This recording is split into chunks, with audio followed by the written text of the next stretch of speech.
Hello, so for this session, you are going to use the artwork that you created for your stickers and you're going to place it into Adobe Illustrator again and you're going to prepare the artwork for sublimation printing. So that will be printed onto paper and then heat transferred onto a mouse pad.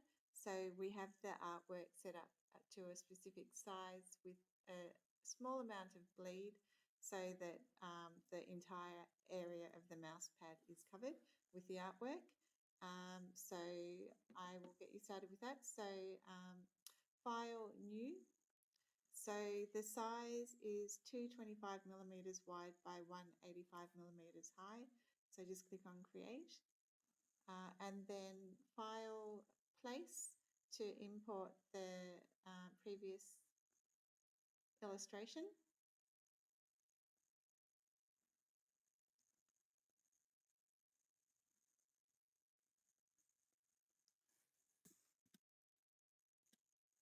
Okay, so what you'll do now is you've got your illustration here.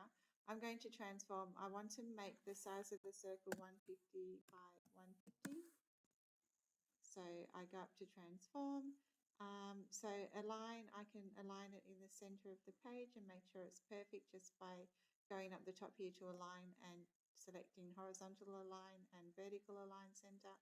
And I know that's centered. So I wouldn't advise having white for the background of the mouse pad because it's not a pure white, so it would look a bit grey. So in that case, I would select the rectangle tool from the tool palette, click on the background, you know the size, which is 225 by 185, and then you can drag and drop it into place, or you can do the same, align and align. And then object, arrange, center back, because every time you add something, it will sit on top of what is there. So then I'm going to select the fill square and I'm going to go for a color for the background. So you can use the slider tool, and of course you can go back and change any of the previous colors that you had. You can make it completely different.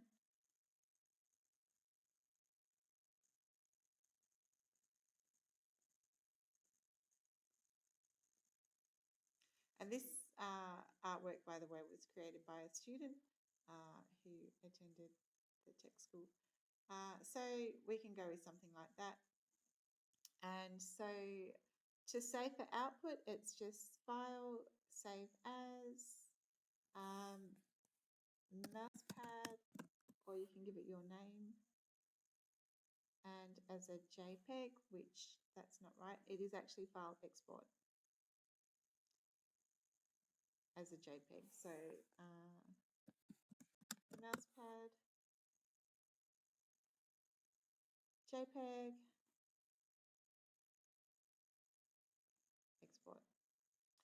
So I always make sure I've got the highest quality that I can get. 300 pixels per inch, which is usually when you send something to print, that's the maximum screen value that they do for CMYK printing.